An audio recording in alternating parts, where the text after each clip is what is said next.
الحمد لله الذي وهب لي على الكبر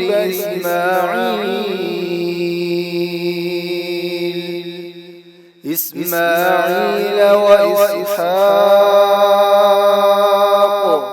إن ربي لسميع الدعاء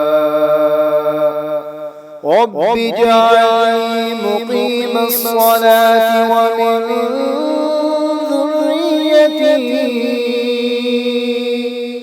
ربنا وتقبل دعاء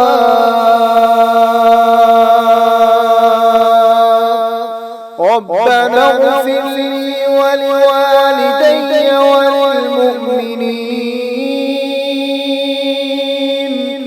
وللمؤمنين يوم يقوم الحساب.